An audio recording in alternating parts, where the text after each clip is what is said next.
ఇప్పుడు విద్యాదానము విద్య దానం చేసినంత మాత్రాన నువ్వు పేదరాలు అయిపోతావా? అవిద్యాపరులు అయిపోతావా? సముద్రంలో లోటా నీళ్లు తీసుకుంటే కరిగిపోతుందా? తరిగిపోతుందా?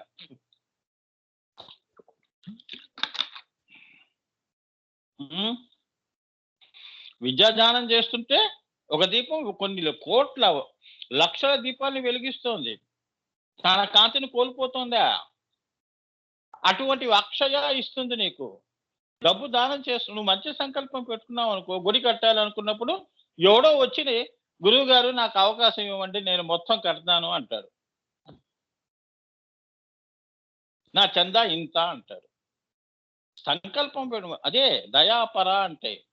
నువ్వు ఎక్కడున్నా అక్షయం పోరా అంటుంది. తెలుసా? ఆ! ఏ లోకంలో ఉన్నా గూడా నువ్వు ఈ ఈ స్వర్గంలో ఉన్నా గూడా నువ్వే ఇస్తావు స్వర్గంలో స్వర్గవాసులకి సుఖం. వాళ్ళ దగ్గర అడుక్కు తినటం గాదు. అమ్మవారి భక్తులంటే ఏంటంటే వాళ్ళు ఎప్పుడు నిండు కుండగా ఉంటారు వాళ్ళు. ఏ కోరికలు ఉండవు. స్వర్గం కోసం పుణ్యాలు చేయరు కింద. వాళ్ళు చేసింది వాళ్ళకే తెలీదు. దయాపర. అందుకే అక్కడ అడుక్కు తినేది ఉండదు ఏ లోకంలో గూడా. స్వర్గలోకం, నరకలోకం అనుకుంటూ తిరగటం గాదు. స్వర్గలోకాన్ని తుచ్చంగా భావిస్తాం. అమ్మవారి యొక్క తలంపుతో, అమ్మవారి యొక్క ఆలోచనతో, అమ్మవారి పూజలో పొందిన ఆనందం ఇవన్నీ తుచ్చంగా కనిపిస్తాయి. అలా కనిపిచ్చేది కూడా అక్షయం. స్వర్గ సుఖాలు కూడా నీకు తుచ్చంగా కనిపిచ్చేది అక్షయ. అర్థమైందా? ఆ! ఎన్ని జయించాలి. అప్పుడు నీకు అమ్మవారు నువ్వు దేవీ స్వరూపుడు అంటారు. లేదా దేవీ పుత్రుడు, సరస్వతి పుత్రుడండి అతను. అంతే కదా! ఆదిశంకరాచార్యులు వారు ఎలా ఉన్నారు? అది ఈశ్వరుడితో పోల్చాం. అవునా? అలా నువ్వు పోల్చబడతావు. ఆయన ఏ లోకంలో ఉన్నా ఆ! అడిగితే అమ్మవారినే అడిగాడు గాని, ఇంద్రుడిని, చంద్రుడిని అడగలేదు. అవునా? కనకధార సూత్రంలో ఎవరిని అడిగాడు? అమ్మవారి దాకా ఎందుకెళ్ళాడు? లక్ష్మి చాలదా ఏంటి?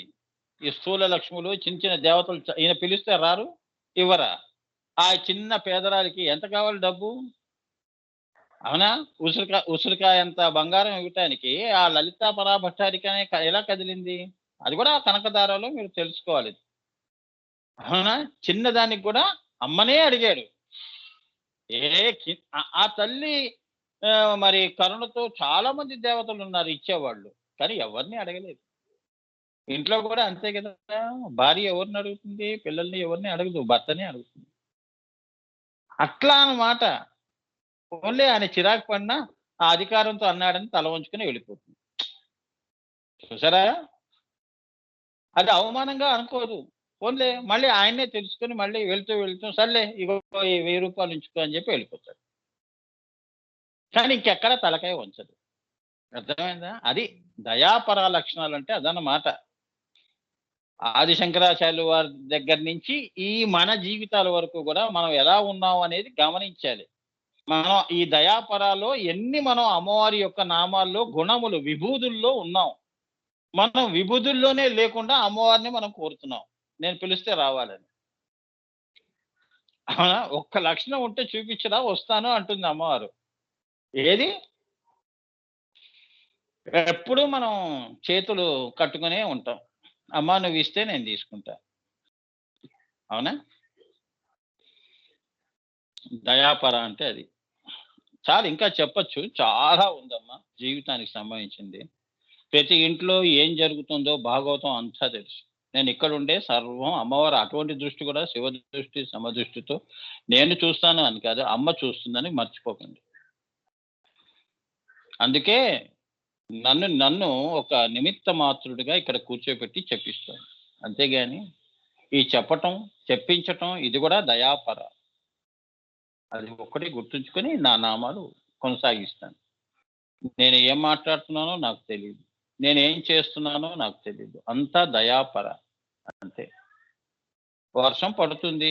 పట్టుకుని నీళ్లు పట్టుకునేవాళ్ళు వాటర్ హార్వెస్టింగ్ ఎవరు దాచుకుంటారో వాళ్ళకి చీమలు ఎలా దాచుకుంటాయి అన్నం? మనం గూడా నీళ్లు దాచుకున్నప్పుడు నీళ్లు లేనప్పుడు ఆ నీళ్లు తాగుతాం.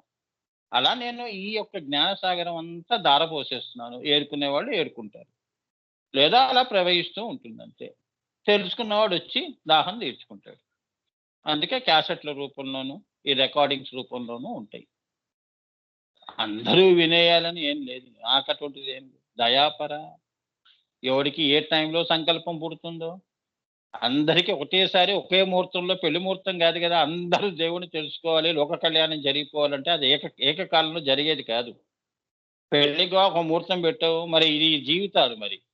వాడు అన్నీ వదులుకొని అమ్మని తెలుసుకోవాలంటే వాడికి ఎంత టైం పడుతుందో. అవునా? ప్రతివాడికి ఒక టైం ఉంటుంది. ఆ టైంలో వాడు తెలుసుకున్నప్పుడు అయ్యో! పలానా వాళ్ళు చెప్పారట అని అక్కడికి వచ్చినప్పుడు ఈ జీవనది ప్రవహిస్తూ ఉంటుంది. అబ్బా! మహానుభావుడు. ఆది శంకరాచార్యులు మనం ఇప్పుడు పాడుకుంటున్నాం గదా! మరి అవన్నీ జ్ఞానం అంతా మన దాకా వచ్చిందా లేదా? మన ఇంటి దాకా వచ్చిందా లేదా? మరి అది ఎండిపోతే అన్నమయ్య కీర్తనలు, ముత్తుస్వామి దీక్షితులు గారు ఇవన్నీ గూడా ఆ కాలం వరకే ఉన్నాయనుకో, మన బతుకులేంటి? ఆలోచన చేయండమ్మా. ఎ ఎంత మన వాళ్ళు ఎటువంటి ఆస్తిని దాచి మనకిచ్చారో అనేది మనం తెలుసుకోలేకపోతున్నాం. మనం ఇవాళ ఉండి రేపు పోయే ఆస్తుల వెంట పరిగెడుతున్నాం. అది. దయాపర అంటే అది నాన్న. ఇప్పుడు దత్తోహం, సోహం, శివోహం ఈ దయాపర. దయ అంటే మీకు తెలిసిపోయింది. ఈ దయ ఎక్కడి నుంచి వస్తోంది? పైనుంచి వస్తోంది. దయా అపర కాదు. కింద లోకాల్లో చూసే దయలు గావు. ఇప్పుడు మనం పూజలు చేస్తున్నాం. ప్రతి గుడికి దండం పెడతాం. చెప్పులిప్పటం, దండం పెట్టటం, మళ్ళీ చెప్పులేసుకోవటం, ఇంకో ముందుకెళ్ళంగానే ఇంకో గుడి కనిపిస్తుంది మళ్ళీ దయ. అంటే ఇంతకుముందు గుడిలో ఇచ్చిన దయ, దయ కాదా? చెప్పండి. దయలు ఎన్నుంటాయమ్మా దేవతలవి? ఎన్ని రూపాల్లో ఉంటుందా అమ్మవారు? ఆవిడ సంపూర్ణమైన దయ. అదే అది ఎక్కడి నుంచి వస్తోంది? పరా నుంచి వస్తోంది. బిందువు నుంచి వస్తోంది. ఆవిడ దయ ఉంది కాబట్టి మనందరం బయటపడ్డాం. ఆవిడ గుప్పెడు మూసేసి కూర్చుంది అంటే మనకి ఇంత మాట్లాడుకునే అవకాశం ఎక్కడుంది? ఇంత విషయాలు మనం అనుభూతి చేసుకోవాల్సిన అవకాశం ఎక్కడుందమ్మా? నువ్వు పుట్టకముందు ఎక్కడుంది ప్రపంచం? ఉందిగా ప్రపంచం. నువ్వు పుట్టిన తర్వాత నువ్వు ఈ రకంగా కళ్ళు తెరిచి ఈ విషయం నువ్వు తెలుసుకోవటం నీ అదృష్టం. అదే పూర్వజన్మ సుకృతము అంటారు. అబ్బా! నేను కన్ను తెరిచి ఇప్పటి వరకు నేను మాయలో ఉన్నా గూడా ఆఖరి దశలో అట్‌లీస్ట్ నేను పుట్టింది ఇది. నా పుట్టుక కారణం ఓహో! ఈ లలితా సహస్రనామాలు తెలుసుకున్నాను. ఈ శ్రీ విద్య తెలుసుకున్నాను అని తెలుసుకున్నదే విలువైనది. అతపూర్వం నువ్వు పొందినవన్నీ ఆ! విలువ లేనివి. ఏమ్మా? ఆ జీవితం అంతా గూడా చీకటిమయం. అంటే అవిద్యలో ఉన్న వాళ్ళందరూ చీకటి. కళ్ళుండి కళ్ళు లేనివాళ్ళు. ఇక్కడ నీకు ఈ 2 కళ్ళతో చూపుతోనే నీకు పని లేకుండా మూడవ చూపు దీన్నేమంటారు జ్ఞాన నేత్రం తెరుచుకోవటం. పుట్టి జ్ఞాన నేత్రం తెరుచుకుందండి. అంటే ఏది చూసినా గూడా అనుభూతి పరంగా, జ్ఞానపరంగా అమ్మవారి దృష్టితో, శివ దృష్టి, సమదృష్టితో నువ్వు చూడటమే అసలైన దృష్టి అని. ఇప్పుడు చూస్తున్న 2 కళ్ళతో చూసే భౌతిక సృష్టంతా మాయా. మాయా ప్రపంచాన్ని గమనిస్తున్నాము. మాయలో తిరుగుతున్నాము. మాయలో వ్యవహారం చేస్తున్నాము. ఈ చూపు యొక్క గొప్పతనం దీన్ని మనం పొగుడుతున్నాం కానీ, అసలైన మూడవ నేత్రము శివ దృష్టి. అందుకే ధ్యానంలో మరి నువ్వు కళ్ళు మూసుకొని ఇంకొక నేత్రం తెరుచుకుంటుంది గదా! ఆ నేత్రం అన్నీ చూస్తోంది గదా! దాని గురించి చెప్తున్నాం. కళ్ళు మూసుకోండి ఇప్పుడు. మీకు ఎవరెవరో కనిపిస్తూ ఉంటారు. అవునా? ఒక దృష్టి ఉంది గదా! దాన్ని చక్కగా హోనింగ్ అంటారు. దానికి చక్కగా ఏంటి శుద్ధి చేశావనుకో, అది మూడో కన్నుగా తెరుచుకుంటుంది. ఈ కింద దృష్టి మాయ అనేది మూసుకుపోతుంది. అది తెరుచుకుంటుంది. అప్పుడు నువ్వు ఋషివవుతావు. కృషి ఉంటే ఋషి అవుతాడు. అది. కృషి లేకుండా ఋషి కాలేడు. అదే ధ్యానం. అప్పుడు ధ్యాన, ధాతృ అనేవి పోయి నువ్వు జేయం అవుతావు. అంటే నీ కారణం తెలుసుకుంటావు. అమ్మవారి కారణమే నేను అని తెలుసుకుంటావు. అనేకములో నా పేరు ఇది, నా వ్యవహారం ఇది, నా పనులు ఇవి అనేది 2గా నువ్వు బతుకుతావు. మాయ పైనది అమాయ. అది జ్ఞాన నేత్రానికి సంబంధించింది. ఇది భౌతిక నేత్రంలో నువ్వు కర్త, కర్మ, క్రియగా మాయలో తిరుగుతూ ఉంటావు. ఇది పోయి అది రావటం. అది ఋషిత్వము అంటారు. ఋషి పీఠాన్ని నువ్వు అధిరోహించటము అని. అర్థమైందా? అది. అది నీకు అప్పుడు నీకేంటంటేనన్నా అన్నిటికీ కారణం నీకు తెలుస్తుంది. అన్ని కారణాలతో సృష్టి ఉంది అనేది పోతుంది. ఆ! వాడు పుట్టాడంటే వాడికొక కారణం ఉంది. వీడు పుట్టాడంటే ఈ కారణంతో పుట్టాడు. ఇన్ని కారణాలుండవు. ఒకే కారణంలో నువ్వుంటావు. అదే శివదృష్టి, సమదృష్టి. అదే మహా చైతన్యము అంటారు. మూడవ కన్ను దగ్గర ఆజ్ఞా చక్రం దగ్గర. అదే అక్కడే నువ్వు అంటావు. ఇన్ని లేవండి. అన్నీ ఒకటిగా కనిపిస్తున్నాయి నాకు. ఆ ఒకటి నుంచే ఇంత వచ్చింది అనేది నన్ను నేను సున్నా చేసుకుంటే, పూర్ణం చేసుకుంటే గాని పూర్ణ దృష్టి రావటం అంటే షోడశీ స్థితి రావటం. ఇది అసలైనది అని తెలుసుకొని అహం బ్రహ్మాస్మి అని మొదటి వాక్యం మహావాక్యాన్ని నువ్వు స్ఫురణకి తెచ్చుకుంటావు. అది అనుభూతి చెందుతావు. అదే అసలైన దృష్టి. అదే అసలైన నిన్ను నువ్వుగా తెలుసుకోవటం. అలా అదే అసలైన అమ్మవారిలో ఐక్యత చెందటం. అదే నీవు కావటం. చాలా ఇంక అక్కడి నుంచి అమ్మవారు ఊరుకుంటుందా? పైకి తీసుకెళ్తుంది. బ్రహ్మకచ్చం వరకు. అక్కడి నుంచి మళ్ళీ పరాశూన్యం వరకు. ఇప్పుడు దయాపర అమ్మవారికి నామాల్లో అరుణాం కరుణాతరంగితాక్షిం ధృతభాషాంకుశ పుష్పబాణ చాపాం అని ఒక నామం ఉంది కదమ్మా. అరుణ కరుణయై అంటే ఎరుపు కరుణ రూపాన్ని ధరించి ఈ సృష్టి అంటే ఒక తల్లి బిడ్డకి జన్మ ఇచ్చినట్లుగా ఈ సృష్టిని చేసింది అని. అరుణతో చేసింది, కరుణతో చేసింది, దత్తమయం చేసింది అంటే ఇవ్వటం అన్నమాట. తనను తాను దత్తం చేసుకుంది అంటే పేగు తెంచుకొని ఈ సృష్టిని చేసింది. మేము తల్లి ప్రేగు తెంచుకొని మేము పుట్టిన వాళ్ళమండి. మా ప్రేగు బంధం అండి అన్నదమ్ములం అంటుంటావే నువ్వు. అదే దత్తము అంటారు. మరి నీవు బయటికి పడినా గూడా నీలో అమ్మవారి ఆత్మ ఉందిగా. అదే పేగు. నీకు నీ ఆత్మకి, అమ్మవారి ఆత్మకి, పరమాత్మకి ఉన్న సంబంధం ఏమిటి? ప్రేగు సంబంధం కాదది. ఆత్మ సంబంధము అంటారు. అక్కడ పదాలు మారుతాయి.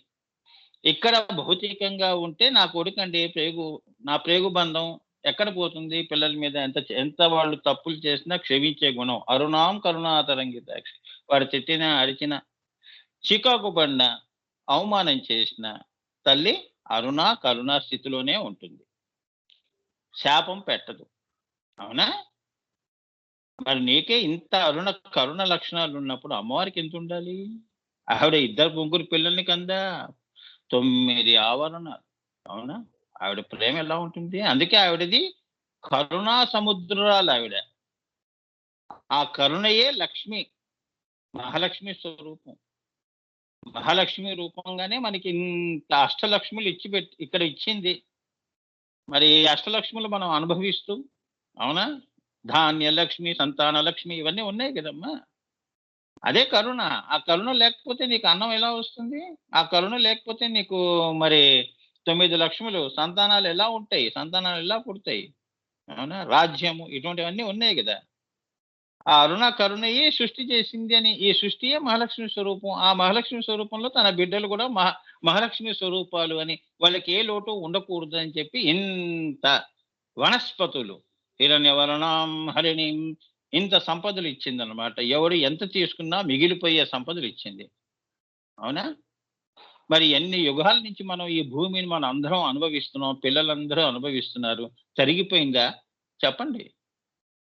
ఏమ్మా? అన్నం అలా పుడుతూనే ఉంది గదమ్మా! అదే అక్షయ. క్షయం కాలేదు గదమ్మా! మన తాతలు, ముత్తాతలు అలా చూసుకోండి. అసలు ఆ సృష్టి ఆది నుంచి ఇంతవరకు ఎవరు మనని చూస్తోంది? అరుణాం కరుణాతరంగితాక్షిం. ఆ ఋషులకు గూడా అన్నం పెట్టేది అమ్మవారే. వాడు వాయుభక్షణ చేయని, ఏది చేసినా జయ గురుదేవమ్మ. ఆ! అది అమ్మవారి కరుణే. నీ శ్వాస గూడా అమ్మవారి కరుణే. నువ్వు చైతన్యవంతంగా ఉంటే లక్ష్మీ స్వరూపము అంటారు. శవంగా మారిన వాళ్ళని ఏమంటాం? శవాన్ని తీసేయండి అంటారు. లక్ష్మి అంటారా? లక్ష్మీ స్వరూపంలో ఉందని. అలా అనరుగా. అలా అన్నమాట. అంటే ఏంటంటే అరుణ, కరుణ అంటే సృష్టి చేసింది. కరుణతో సృష్టి చేసింది. ఎరుపై ప్రేమ ఎరుపైతే సిగ్గు ఎక్కువైతే ఆడపిల్లలకి చూడండి ఎరుపవుతారు. బుగ్గలు ఎరుపవుతాయి. అటువంటి ఎరుపు అని అర్థం చేసుకోండి. అంతేగాని ఎరుపు అంటే ఏదో కోపంగా, ఉగ్రంగా నారసింహావతారం అని అటువంటి ఎరుపు గాదు. కరుణలో, అరుణలో ఆవిడ అరుణ అన్నప్పుడు ఆమె కరుణ కూడా అందులో ఎక్కువ పాళ్ళు ఉందన్నమాట. కరుణతో కూడుకున్న, సిగ్గుతో కూడుకున్న ఎరుపండేది అని. అలానే ఇక్కడ మన విషయంలో, మానవుల విషయంలో అక్కడ అమ్మవారికి కరుణ, కరుణ ఎక్కువైపోయిందంటే ఎరుపైపోయింది. ఆ ఎరుపు అరుణమైంది. ఆ అరుణలోంచి కరుణ. ఆవిడేం దాచుకోలేదు. ఒక్కసారి మళ్ళీ తను ఈ యొక్క అనంత సృష్టిని చేసింది అని. కరుణతో చేసింది అని. దీన్నే దయాపర. అమ్మవారికి కరుణాంతరంగతాక్షి అన్న బిరుదు ఉన్నది. అది అందరికీ ఇచ్చే బిరుదులు కావు. ఏమ్మా? తల్లి అనే ఒక బిరుదే ఉంటుంది. మాతృమూర్తి అనే ఒక ఇదే ఉంటుంది. కానీ అమ్మవారికి అరుణ కరుణాంతరంగ సాక్షి అన్న బిరుదు ఉన్నది కాబట్టి, అరుణ బిందువే కరుణా స్వరూపం కాబట్టి, ఈశ్వర కరుణా స్వరూపం కాబట్టి తల్లిని దయాపర అనటం సహజమే. ఆ కరుణ ఎక్కడి నుంచి? ఈశ్వరుడి యొక్క కరుణ. ఆ కరుణను పొంది ఆవిడ అరుణ అయింది. ఆ అరుణని ఆవిడ ఏం చేసింది? ఈ రెండు అంటే కార్యకారణం. ఈ రెండు మూడవదిగా ఈ సృష్టి చేసింది అని. అందుకే వారిద్దరూ కరుణా స్వరూపం కాబట్టి తల్లిని ఏమన్నారు? దయాపర. అల్లా మాలిక్ అన్నాడు అప్పుడు సాయిబాబా. అర్థమైందా? ఇక్కడ మనం ఇప్పుడు బిచ్చగాళ్ళు ఏమంటారు చూడండి సన్యాసులు, మాతా కమలం అదేంటి మాతా కమలమా అలా అంటాంగా. అదనమాట. అంటే మాదా కమలం, కమలం.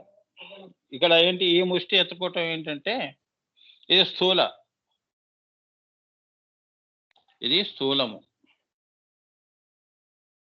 అందుకే ఇక్కడ నువ్వు నువ్వు నువ్వు ఏంటంటే దయతో వాడికి అన్నం వేయటం తాగవడం. భవతి భిక్షాం దేహిని రావణాసుడు వచ్చి అడిగాడు కదా, భవతి భిక్షాం దేహి అన్నాడు. అంత శివస్వరూపుడై అమ్మవారి దగ్గరికి వచ్చి లక్ష్మణ రేఖ దగ్గర నుంచొని చివరికి ఈ ముష్టితోనే అమ్మవారిని అపహరించాడు, వీరత్వంతో కాదు. చూసారా? ఇది మన స్థితి. అమ్మవారిది ఏంటి? దయాపర. అసలు నువ్వు పుట్టడానికి ఇంకా నువ్వు ఇక్కడ పుట్టిన తర్వాత నువ్వు నన్ను తెలుసుకుంటున్నావు, అది తెలుసుకో అంటున్నాము.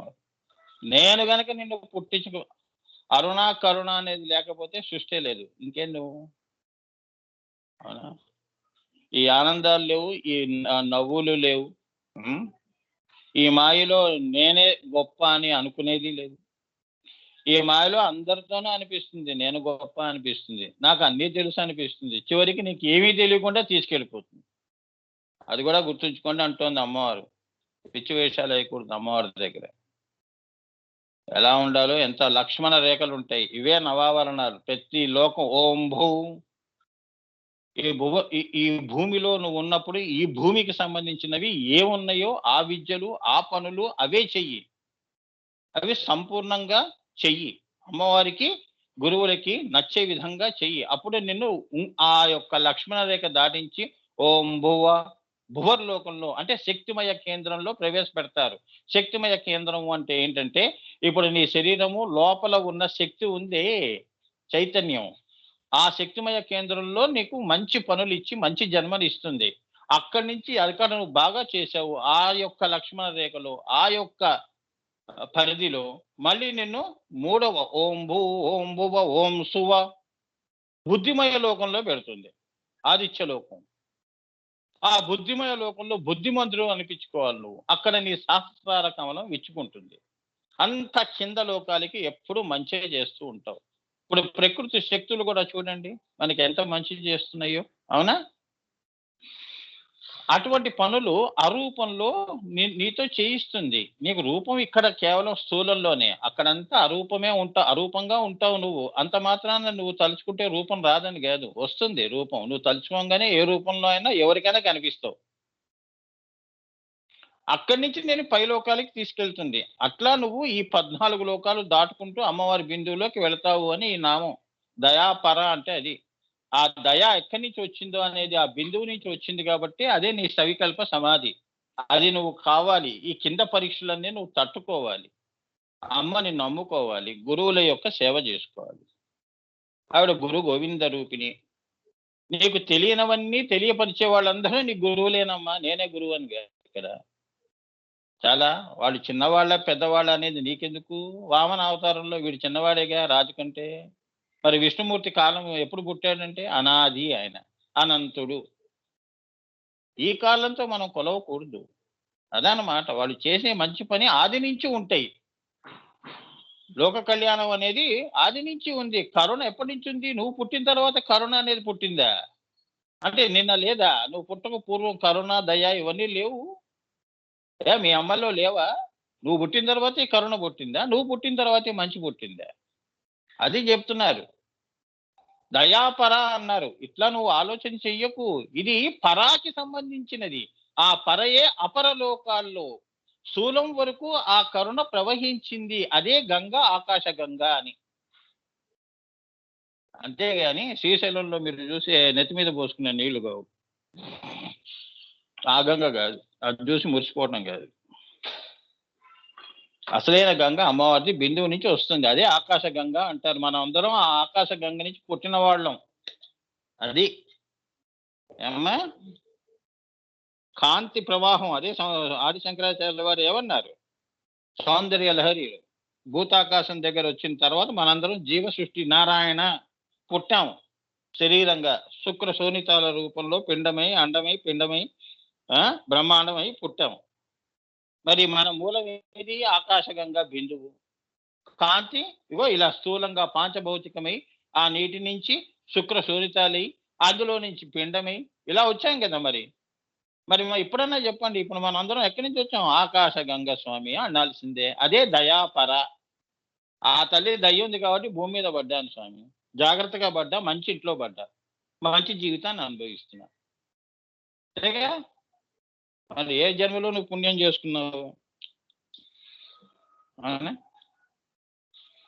ఎన్ని యోనుల్లో వెళ్ళి ఈ జన్మ నీకిచ్చింది. నేను మరి ఇంతవరకు ఈ మనిషి జన్మ వరకు నిన్ను నడిపిన వాళ్ళు ఎవరు? అదృశ్యంగా ఉన్న శక్తి ఏది? అదే అరుణ, కరుణ, దయాపర. అమ్మా! ఏ జన్మలోనూ నన్ను నీ యొక్క తలంపు నాకు ఇస్తున్నావు తల్లి. సే థాంక్స్ టు అమ్మవారు. కృతజ్ఞత చూపించండి. ఇది గూడా లేనప్పుడు మీరు రాక్షసులతో సమానం. ఇదే మీరు ఆఖరిగా మానవ జన్మ ఎత్తటం ఇంకా. మళ్ళీ నిన్ను వెనక్కి పడేస్తుంది. నువ్వు ఇది తెలుసుకున్నంత వరకు నువ్వు అనేక యోనుల్లో వెళ్లి రా అంటుంది. ఆ! పిపిలికాది బ్రహ్మ పర్యంతము అంటే అంత సామాన్యమైన విషయం గాదు. ఆ! ఇదే నీకిక్కడ ఇచ్చింది అంటే నాకు ఎన్ని యోనుల్లో ఉన్నా, ఎన్ని జన్మలు తీసుకున్నా తల్లి నీకు నాకు మాయ అనేది అడ్డు ఉన్నా, నేను నిన్ను గుర్తించకపోయినా నీ దయ నా ప్రతి జన్మ మీద ఉందమ్మా. అదే దయాపర. అవునా? నువ్వు మర్చిపోయినా ఆమె మర్చిపోలేదు. అదే దయాపర. అదే గురువు. నువ్వు మాయలో అన్నీ మర్చిపోతావు. కానీ ఆ తల్లి జన్మ పరంపరలంతా కూడా గమనిస్తూనే ఉంటుంది అదృశ్యంగా. అదే దయాపర అని. ఆ! అది తెలుసుకోండి. దయాపర అంటే ఏంటంటే హ్మ్. అరుణ బిందువే కరుణా స్వరూపం గాబట్టి, ఈశ్వర కరుణా స్వరూపం గాబట్టి తల్లిని దయాపర అనటంలో సహజం. ఈ తల్లి పుట్టిన తల్లి మనం ఇక్కడ పుట్టిన తల్లి నువ్వు బతుకున్నంత వరకు నీ ప్రేమ చూపిస్తుంది. ఆమె దయాపర. మళ్ళీ ఇంకో జన్మలోకి, ఇంకో గర్భంలోకి తీసుకెళ్ళి జాగ్రత్తగా మళ్ళీ నీ ఆత్మని అందులో ప్రవేశపెట్టటం ఉంటుందే. అందుకే తల్లులకే తల్లి ఆవిడ. ముగ్గురమ్మలకి మూలకూటమ్మ. ఊరికే అంటారా? మహాతల్లి నీకు నమస్కారం అంటున్నావంటే ఇదే అన్నమాట.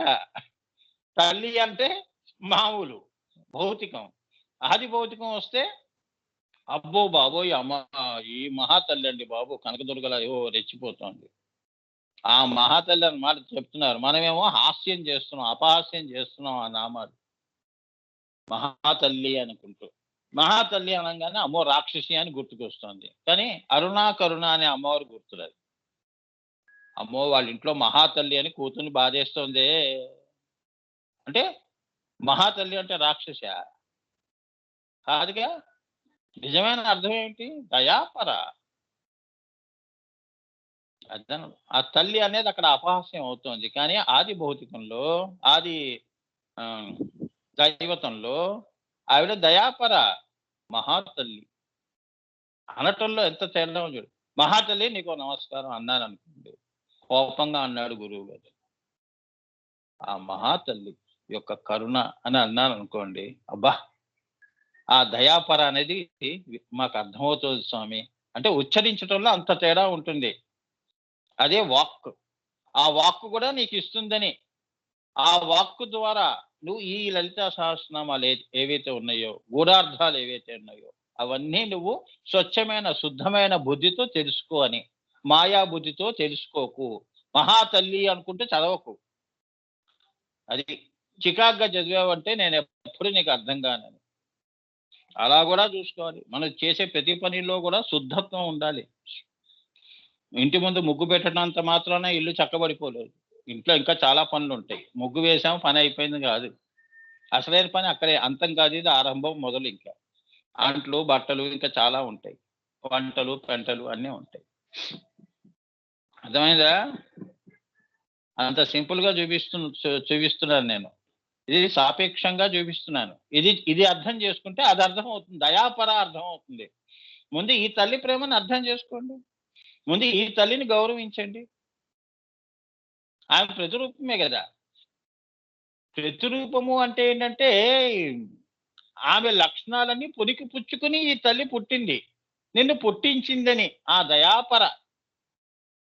అందుకే ఈమె అమ్మవారి ప్రతిరూపం. తల్లి అంటే మాతృదేవో భవ అంటే అదనమాట. అంటే ఆ అమ్మవారి లక్షణాలన్నీ నిండుగా, మెండుగా ఇచ్చి పంపించింది.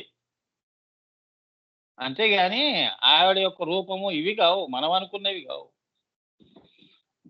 అందుకే తల్లిని అంత గొప్ప అందుకే ప్రతి జీవి గూడా దెబ్బ తగిలినా, ఆనందం వచ్చినా అమ్మ అనే అంటారు.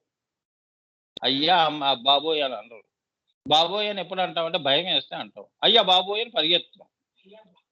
అవునా? రాయి తగిలింది కాలికి ఏమంటావు? అమ్మా అంటావు. జంతువులు గూడా అమ్మా అంటాయి. అంబా అని ఆవు అరుస్తే దూడ డర్రని పరిగెత్తుంది. అవునా? పొదుగు కోసం. అట్లా అన్నమాట. సృష్టంతా అమ్మమయం జగత్. శ్రీమాతమయం జగత్. అమ్మయే సర్వము. ఈశ్వరుడికి సంపూర్ణం ఇచ్చింది గూడా ఈ అమ్మవారే. అంతేగా? ఆయనకు గూడా అన్నపూర్ణ గదా! ఆయనకు గూడా ఆకలి తీర్చింది గదా! సంకల్పము తన సంకల్పాన్ని సాకారం చేయటం గూడా ఆకలియే. అర్థమైందా అమ్మా? ఆ ఆకలి కూడా తీర్చింది కాబట్టి ఆమె పూర్ణ. అన్నపూర్ణ. అమ్మ పూర్ణ అని గూడా అనొచ్చు. అమ్మ పూర్ణ అనొచ్చు. అన్నపూర్ణ గూడా అనొచ్చు. అన్నపూర్ణ అంటే ఏంటి? హ్మ్. కాంతి.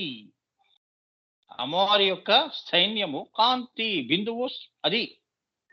ఆవు శ్రీచక్రాన్ని గోవుతో పోల్చారంటే అది పొదుగు. పొదుగు ఒకటే. పిండితే అనేక ధారలు. ఇదే సృష్టి. అందుకే మనం లేగ దూడల్లాంటి వాళ్ళం. పొదుగు దగ్గర పరిగెత్తుతాం అని. అదే కృష్ణావతారంలో ఆయన చెప్పింది. అందరూ శ్రీచక్రం పొదుగు దగ్గరికి రండి అని. బృందావనము రాసలీల. అదే ఆత్మ, పరమాత్మ లయ. ఇది. ఈ దృష్టితో చూస్తే హ్మ్. మీకు అటువంటి అనుభూతులొస్తాయి. లౌకికంగా మాయలో నాకు కనిపించలేదు స్వామి ఎంత గోడకేసి తల బాదుకున్నా, ఎన్ని పూజలు చేసినా, ఎన్ని లక్షలు ఖర్చు పెట్టినా, ఎంతో దానాలు చేసాం, అన్నదానాలు చేసాం, చెప్పుకున్నా అన్నీ గూడా మాయలో వచ్చిన పుణ్యం మాయలోనే పోతుంది. శాశ్వతంలో నువ్వు అమ్మ అని గురించి తెలుసుకున్నది శాశ్వతం అవుతుంది. అంతేగా? ఆత్మ ఎప్పుడూ శాశ్వతమే గదా! ఆత్మతో అమ్మ దర్శనం చెయ్యి. మనసుతో చెయ్యొద్దు. దాన్నే దయాపర అంటారు. అప్పుడు ఆవిడ దయావంతురాలి, దయతో, కరుణతో నీకు అన్నీ ఇచ్చి పంపిస్తుంది. బిడ్డ చాలా అలసిపోయాడు. ఇంత దూరం వచ్చాడు నా దాకా, బిందువు దాకా, సవికల్ప సమాధి దాకా వచ్చాడని నువ్వు అడిగినవన్నీ ఇచ్చి పంపిస్తుంది. కడుపు నిండా అన్నపూర్ణ చేసి కిందకి పంపిస్తుంది మళ్ళీ. వాళ్ళే అవతార పురుషులు అని. చాలా ఉట్టిగా అవతార పురుషులు కారు కదమ్మా! మంచి పని చేస్తే మంచివాడండి. దానం చేశాడు. దాన దా ఎవరో చేసిన దాని పేరు తీసుకొని దాన కర్ణుడండి అంటాం. లేదంటే మంచి దాన దాన దాన దాన గుణం ఎక్కువండి. మహానుభావుడండి అని అలా పదాలు చెప్పాల్సిందే గాని, ఆ! అమ్మవారితో సమానంగా చెప్పలేంగా. మన గురించి మనం అమ్మవారితో సమానంగా నేను చేస్తున్నాను సృష్టికి అంటావా? ఆవిడ దయాపర. ఆవిడిస్తే నువ్వు జేస్తున్నావు. ఎవడి సొమ్ము అదే ఎవడి సొమ్ము ఎవడు దానం జేస్తున్నాడు? నువ్వు సంపాదించిందా ప్రకృతి? చెప్పండి. ధర్మం మాట్లాడాలి. ఆవిడ సొమ్ము నువ్వు మళ్ళీ ఆవిడకే పెడుతున్నావు. ఆవిడ సొమ్ము పక్కవాడికి పెడుతున్నావు. ఎవరినడిగి పెడుతున్నావు? ఎవరినడిగి ఖర్చు పెడుతున్నావు? లెక్క చెప్తున్నావా అమ్మవారికి? అంటే లెక్క చెప్పటము అంటే నమస్కారం చేస్తున్నావా? గుర్తు చేసుకుంటున్నావా? తల్లి నువ్వు నీ సంపదని ఈ రకంగా ఖర్చు పెట్టాను నేను. మంచి పనులు చేశాను. ఇంటికి చేశాను. నాకు తోచింది బయట వాళ్ళకి చేశాను. అవి చేయమంది. దయాపర నాకే కాదురా నీకు ఉంది. అదే గుణం నీకిచ్చాను గదా! మరి దాన్ని నువ్వు సక్రమంగా చేశావా అంటుంది పైకి వెళ్తే. డొక్క దించుతుంది అమ్మవారు. ఆవిడ సంగతి